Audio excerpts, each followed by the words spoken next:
Objective clear तो result clear के साथ हम फिर से MKR क्लासेज चैनल में आप लोगों के जो छूटा हुआ था वेक्टर एंड स्केलर का ऑब्जेक्टिव वो लेकर आए हैं। और अब की बार है आपको मैथ में ऑब्जेक्टिव 50-50, ठीक है। मैं इसी उद्देश्य से आप लोगों को सेवा सत्कार कर रहा हूँ, ठीक है। वीडियो अगर पसंद आ रहा है तो प्लीज़ आप चैनल को सब्सक्राइब नहीं किए हुए तो चैनल को सब्सक्राइब कर लीजिए और लाइक कर दीजिए। अगर अच्छा लग रहा है तो अपने मित्रों के पास इस तरह का वीडियो को प्रोवाइड कराइए ताकि उसको भी कम से कम 50 में 50 इस वीडियो से मिल सके, ठीक है। चलिए हम समय को गवाएंगे नहीं। इस तरह का ऑब्जेक्टिव आपको देखने को मिलता है मोड के रूप में, ठीक है। तो मोड का मतलब होता है एक अंदर जो भी अंक है उसका स्क्वायर करके रूट ले लीजिए। तो 3 का स्क्वायर क्या होगा 9 होगा और रूट ले लीजिए, ठीक है। तो 9 का वर्गमूल क्या होगा 3, क्योंकि स्क्वायर से माइनस का चिन्ह हट जाता है, ठीक है। जहाँ भी मोड में रहेगा तो आई के साथ यहाँ -3, तो -3 का स्क्वायर माने स्क्वायर से माइनस हट जाए। 3 का स्क्वायर क्या होगा 9, उसका रूट ले लें। 9 का वर्गमूल क्या होगा 3। यहाँ भी मोड का चिन्ह है तो यहाँ सब का स्क्वायर रूट लीजिए। 3 का स्क्वायर क्या होगा 9 प्लस 2 का स्क्वायर क्या होगा 4, 5 का स्क्वायर क्या होगा 25, उसके बाद रूट ले लीजिए, ठीक है। तो 25 4 29 और 29 और 9 क्या होगा 38। 38 का कोई वर्गमूल नहीं होगा तो रूट में आंसर। उसके बाद 7i - 2j प्लस के का मापांक क्या होगा का मापांक क्या, तो मापांक का मतलब ही होता है मोड। अगर मापांक पूछेगा तो मापांक का मतलब होता है मोड। मोड का मान कैसे निकलता है सब का स्क्वायर रूट लीजिए, सब का स्क्वायर कीजिए। तो 7 का स्क्वायर क्या होगा 49 प्लस लेना, ठीक है। अब जे के साथ यहाँ 2 गो जे है तो 2 का स्क्वायर क्या होगा 4। फिर यहाँ के का हुआ तो 1, 1 का स्क्वायर क्या होगा 1, तो 4 1 का कितना होगा 5, 49 और 5 कितना होगा 54, ठीक है। और 54 के लिए इतना भी छोड़ सकते हैं, वो एग्जाम्पल ऑप्शन के ऊपर डिपेंड करता है कि ऑप्शन क्या हुआ। तो 54 होता है 9 छक 54, 9 छक, तो 9 का वर्गमूल 3, 6 का वर्गमूल नहीं होगा 3√6। सदिश 5i + 6j की दिशा में इकाई सदिश क्या होगा, इकाई सदिश पूछे या मात्रक सदिश पूछे, इकाई सदिश पूछे या मात्रक सदिश पूछे तो कुछ नहीं करना, जो का तो उतार दीजिए। जिस तरह से क्वेश्चन है उसी तरह से उतार दीजिए। अब बटा में लिख देना है दोनों का स्क्वायर रूट। तो 5 का स्क्वायर क्या होगा 25, 5 का स्क्वायर क्या होगा 25 और 6 का स्क्वायर क्या होगा 36। तो जोड़िएगा तो कितना होगा 3 और 2 5 यानी 61 होगा। तो 61 का तो कोई वर्गमूल ना होगा तो √61 बस हो गया आंसर। माने इकाई सदिश पूछे, इकाई को ही मात्रक सदिश कहा जाता, कुछ नहीं करना। इसका जो का तो उतार देना और उसके बाद नीचे में क्या लिखना दोनों के स्क्वायर का रूट ले लेना, माने स्क्वायर करके, ठीक है, और जोड़ के उसका रूट ले लीजिए। अगर वर्गमूल होगा जैसे जोड़ेंगे तो 61 का कोई वर्गमूल नहीं होगा तो रूट में ना, तो बटा में लिख देना, ठीक है। 2i - 9 के का होल स्क्वायर किया तो स्क्वायर पूछेगा तो कुछ नहीं कीजिएगा, 1 का स्क्वायर कीजिए, 2 का स्क्वायर 4 प्लस फिर इसका स्क्वायर कीजिए तो 9 का स्क्वायर क्या होगा 81, 81 और 4 कितना होगा 85, आंसर हो गया, ठीक है। फिर इस सब का स्क्वायर पूछ रहा था, स्क्वायर पूछेगा तो सब का स्क्वायर कीजिए, इनमें रूट नहीं लेना, ध्यान में रखिए। 3 का स्क्वायर क्या होगा 9 प्लस लेना 2 का स्क्वायर 4, फिर 4 का स्क्वायर क्या होगा 16, 16 4 20, 20 और 9 क्या होगा 29। रूट मत ले लेना, ठीक है, स्क्वायर वाला में रूट नहीं लेना। इस तरह का भी क्वेश्चन देखने को मिलता है। 2 सदिश वेक्टर ए और वेक्टर बी, ठीक है। 2 सदिश वेक्टर ए और वेक्टर बी लंबवत कब होंगे, तो जब a.b बराबर 0।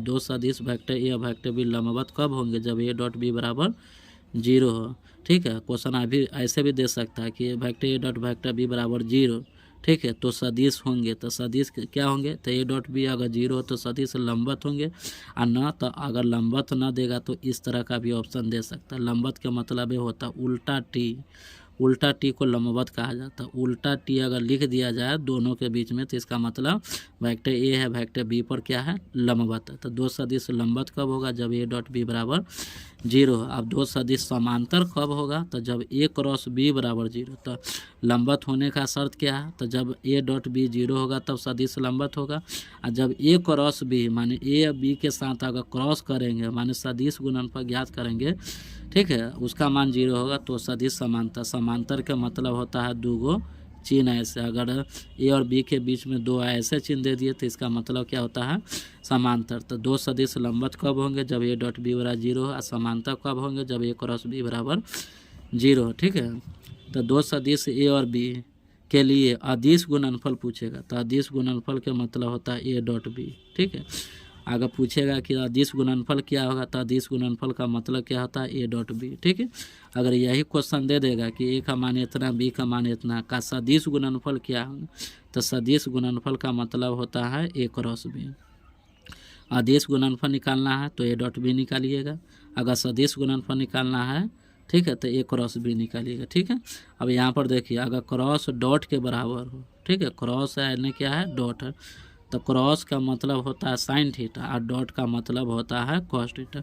अगर क्रॉस डॉट के बराबर हो ठीक है, तो ए और बी के बीच का कोण क्या है, तो साइन थीटा बराबर कॉस थीटा कब होगा, जब थीटा का मान 45 होगा। ठीक है, 45 के लिए क्या लिखते हैं π/4। तो क्वेश्चन पूछेगा आपको कि क्रॉस बराबर डॉट, तो वेक्टर ए और वेक्टर बी के बीच का कोण क्या होगा, तो 45 डिग्री होगा। 45 अगर ऑप्शन आ जाएगा तो π/4 होगा। याद रखिएगा क्रॉस अगर डॉट के बराबर हो तो ए और बी के बीच का कोण क्या होगा 45 डिग्री यानी π/4। अगर प्लस माइनस के बराबर हो, यहाँ प्लस का चिन्ह है, यहाँ क्या है माइनस का चिन्ह, अगर प्लस माइनस के बराबर हो तो ए और बी के बीच का कोण क्या होगा 90 डिग्री। ठीक है, 90 का मतलब क्या होता है π/2।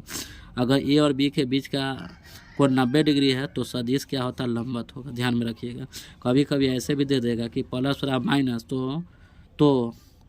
तो वेक्टर ए और वेक्टर बी लंबवत होंगे जब ए डॉट बी बराबर क्या होगा तो 0। तो लंबवत का शर्त क्या होता है ए डॉट बी अगर 0 होगा तब। तो इसमें दो गो क्वेश्चन पूछ सकता है कि अगर प्लस माइनस के बराबर हो तो वेक्टर ए और वेक्टर बी क्या होंगे, तो लंबवत होंगे। तो लंबवत का मतलब ए डॉट बी बराबर 0 होंगे।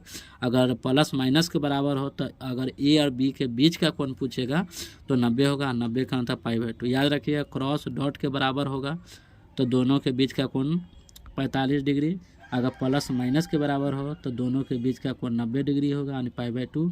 और यह सदिश क्या होता है लंबवत होगा। लंबवत का शर्त क्या होता है ए डॉट बी बराबर 0। ठीक है, उसके बाद हम आगे की तरफ आते हैं, माने सदिश इतना और इतना का अदिश गुणनफल क्या होगा, तो अदिश गुणनफल का मतलब होता है ए डॉट बी। ठीक है, तो ए डॉट बी का मान कैसे निकलता है, आई का गुना आई के साथ, जे का गुना जे के साथ और के का गुना के साथ। ठीक है, तो 5 कितना होगा 15, फिर यहाँ जे एगो यहाँ पर जे 4 गो, तो -4 में 1 से गुना करेंगे तो -4। ठीक है, यहाँ के 7 गो यहाँ के 3 गो, तो ये माइनस में ये क्या है प्लस में, तो माइनस प्लस क्या होता है माइनस, 3 7 क्या होता है 21, तो माइनस माइनस जुटता है। ठीक है, माइनस का चाहिए -21 और -4 तो -25, और -25 में से 15 घटाइए तो -10। ठीक है, माने माइनस प्लस घटता है चिन्ह बड़ा का लगता है। ठीक है, ये सब पर ध्यान में रखिएगा प्लस माइनस।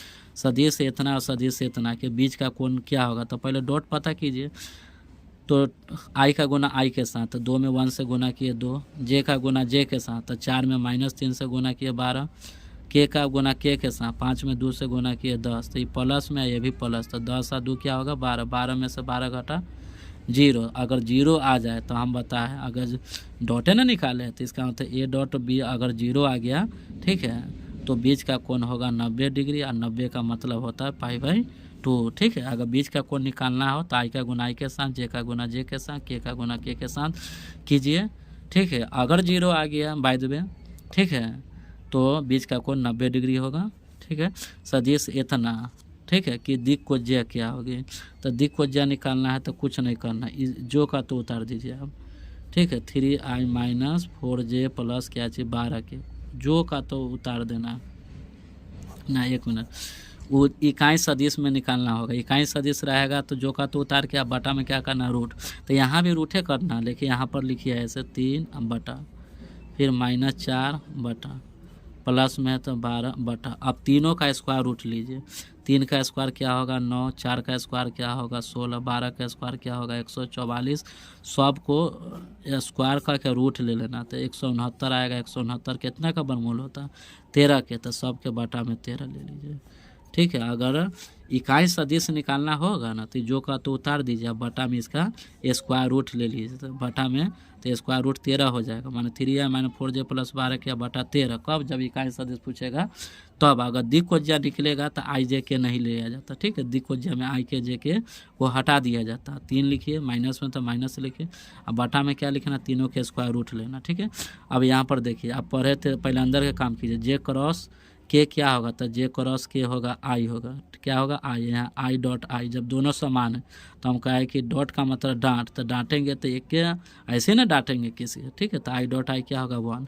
अब आई क्रॉस जे क्या होता है, तो के होता है, ठीक है। तो के क्रॉस के दोनों समान है, तो किसी बच्चा को ऐसे नंबर मिला, इसका मतलब वो 0 मिला, ठीक है। तो ए क्रॉस बी किसके बराबर होंगे, तो माइनस बी क्रॉस ए को, ठीक है। अगर ए डॉट बी पूछेगा किसके बराबर होंगे, तो बी डॉट ए। डॉट में माइनस प्लस का चिन्ह नहीं लगता, ठीक है। क्रॉस में होता है कि आप अदला बदली कीजिएगा ना तो चिन्ह बदल जाएगा, बी को एन कीजिएगा, एक कीजिएगा तो बदल जाए, लेकिन डॉट में इधर उधर कीजिएगा तो कोई चेंजिंग नहीं। बिंदु 4,5 का -6 का स्थिति सदिश क्या होगा, सदिश के रूप में पूछ रहा है कि एक आंसर क्या होगा, तो सदिश के रूप में आई जे के लगा दीजिए, 4i। प्लस में है तो लिखिए प्लस में, माइनस में है तो माइनस में लिखिए, ठीक है।